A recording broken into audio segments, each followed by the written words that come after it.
Just what exactly is Keir Starmer trying to do? Is the guy nuts? Does he really think he can push the people to breaking point? Because that's what he's doing. The guy lied his way into Downing Street and now does whatever the hell he wants. And what he's doing is to the detriment of the people.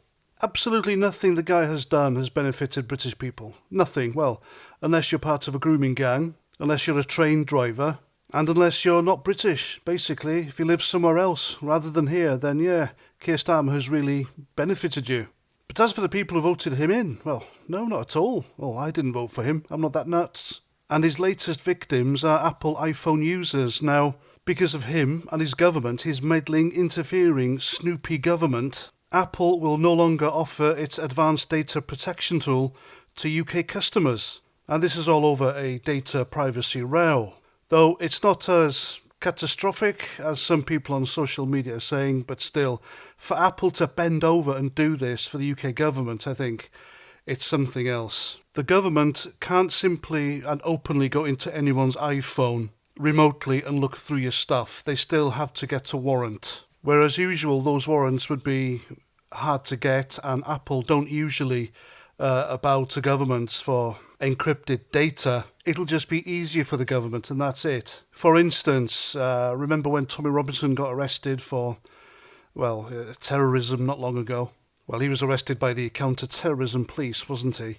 And they wanted to get into his iPhone, but he wouldn't let them. And a warrant wouldn't really have worked because Apple would have still said no. But now, thanks to Keir Starmer and his government, Apple will say yes. It's just the process is a bit easier, that's all. But you can kind of get around this and just don't store any data or backup to iCloud. Just switch it off, basically. Just don't store anything important on your iPhone, like passwords and any incriminating photos you might have. But still, for Apple to do this, for the government to stretch the law in order for it to snoop on its own populace, I think is disgusting, it's disgraceful. It's typically Soviet of Keir Starmer, and it goes along with his rhetoric. The guy's a Marxist, remember, folks? And it's just another kick in the teeth to the British people by this government. And how much longer are we going to take this? Now, I'm not calling for an insurrection, I'm not calling for a revolution, but I think something's going to give eventually. There's only so much people can take.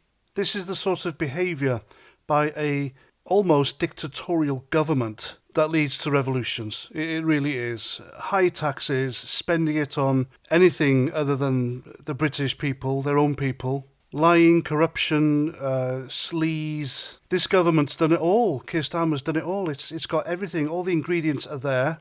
And he's just pushing and pushing and pushing. And how long can that still happen before somebody or something gives? You tell me. When a government starts snooping on its own people, I think it's a catalyst for something, isn't it? My word, whatever next. Anyway, there we go. I'm Paz49. Please hit the subscribe button if you agree with me.